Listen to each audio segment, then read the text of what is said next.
അന റബ്ബുകുമുൽ അലാ, ഞാനാണ് അല്ലാഹു എന്ന് പറഞ്ഞ ഇതിനേക്കാൾ വലിയ ഏകാധിപതിയെ ചരിത്രം കണ്ടിട്ടില്ല, ഇതിനേക്കാൾ വലിയൊരു സർവാധിപതിയെ ചരിത്രം കണ്ടിട്ടില്ല, ഫറോവയേക്കാൾ വലിയൊരു സ്വേച്ഛാധിപതിയെ ചരിത്രം കണ്ടിട്ടില്ല. പിന്നെന്തിനാണ് ഏകാധിപത്യത്തിന്റെ കഥ പറഞ്ഞിട്ട് നമ്മൾ നിരാശരാകുന്നത്? ജനാധിപത്യം കശാപ്പ് ചെയ്യപ്പെടുമ്പോ നമ്മൾ എന്തിനാണ് നിരാശരാകുന്നത്? ആദ്യമായി ജനാധിപത്യ കശാപ്പ് ചെയ്തവനല്ലയോ ഇന്ന് ഈജിപ്തിലെ മ്യൂസിയത്തിൽ കിടക്കുന്നത്? ഈജിപ്തിലെ നാഷണൽ മ്യൂസിയം മുഴുവനും കാണാൻ $2 മതി. പക്ഷേ ഫറോവയുടെ മൃതദേഹം കാണണമെങ്കിൽ $10 കൊടുക്കണം.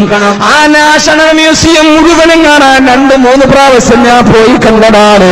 ആ നാഷണൽ മ്യൂസിയം മുഴുവനും കാണാൻ $2 കൊടുത്താൽ മതി. പക്ഷേ ഫറോവയെ കാണണമെങ്കിൽ $10 അവിടെ കൊടുക്കാറുന്നു. അത്യുച്ചത്തില് ഖത്തൽതു റബ്ബി മൂസ,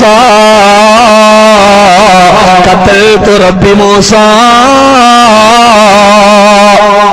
ഞാൻ മൂസായെ അല്ലാഹനെ കൊന്നു. ഇനി ഞാൻ ഭയക്കണ്ട, മഴ വർഷിപ്പിക്കുന്ന ആകാശത്തിൽ നിന്ന് മഴ പെയ്യിപ്പിക്കുന്ന മൂസായുടെ റബ്ബിനെ ഞാൻ കൊന്നുകളഞ്ഞു. ഇനി നിങ്ങൾ പേടിക്കണ്ട. അപ്പോഴാണ് പറഞ്ഞത് അന റബ്ബുകുമുൽ അലാ, ഇനി ഞാനാണ് അല്ലാഹ്. ഈ ഭൂമി ലോകത്തിന് ഒരൊറ്റ റബ്ബേയുള്ളത് ഞാനാണെന്ന് പറഞ്ഞ ഫറോവ സഹോദരങ്ങളെ അവസാനം ചെങ്കടലിൽ മുങ്ങിച്ചാവുമ്പോ ഉപ്പുവെള്ളം വന്ന് അണ്ണാക്കിലേക്ക് കയറിയപ്പോ ഇതേ ഫറോവ പറഞ്ഞതെന്താ?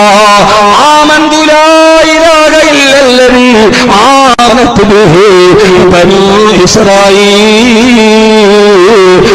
ഇസ്രായീൽ വിശ്വസിച്ച അല്ലാഹനെ ഞാനും വിശ്വസിക്കുകയാ. മരിക്കുന്നതിന് തൊട്ട് മുമ്പ് റബ്ബിനെ